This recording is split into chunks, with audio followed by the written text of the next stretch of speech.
I want to ask you about the legal issues. You know, obviously it's strengthened you, but it's obviously very taxing.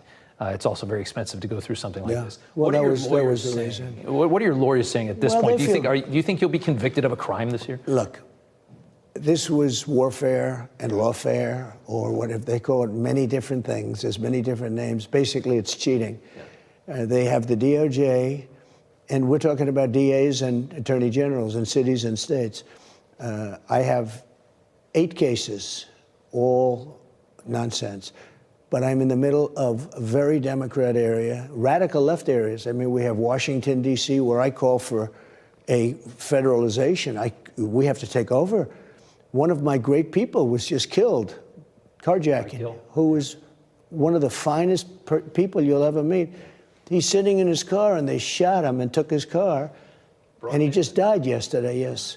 Just died yesterday.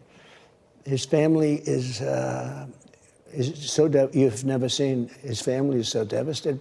We have to have strong law enforcement using the people. The people are good. They're not being allowed to do their job. Right. The police are good there. I know the police. They're great.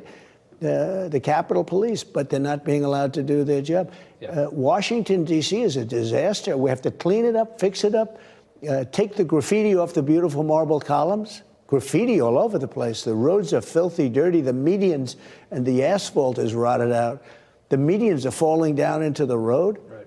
This is Washington. Can you imagine what some leader comes and says, like, oh, this is it? But just so you know, I have a case there. Yeah. I have a case anywhere where you can't have a case as a Republican, especially if you're me. I have a case. Now, my cases people are waking up, though, aren't they? I mean, aren't they waking up to this? I mean, we're sitting here in your house that they tell us is worth $18 million. Yeah, yeah. There's a house down the street that's 10 times as small, landlocked, that's worth 50. Yeah. And we're supposed to just believe that. It's all part of the thing. It's judges, it's prosecutors.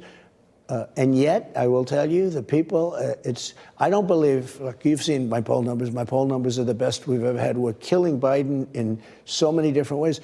In Georgia, we're up 11. Yeah. In Pennsylvania, we're up 10. I mean, numbers that Republicans don't see. It's harder as a Republican. Yeah. It's actually harder. They have a constituency that's built in no matter who runs. We don't. We have to go out and earn it. But we're leading everywhere. We're leading in every single swing state. So right.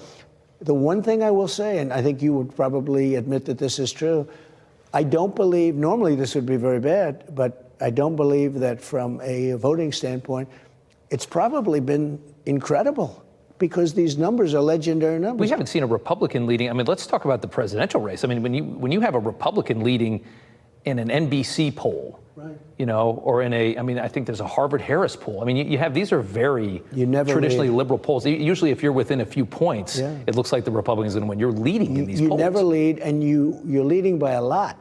Okay, leading by a lot. That's crazy. Yeah, no, but I think part of that is this weaponization, this... people see it. I call it election interference, because more than anything else, it's election. Now, if I weren't running, this would be, or none of this stuff would have happened. I would say this, if I were in 4th or 5th place, likewise, it would not. But these are very dishonest people.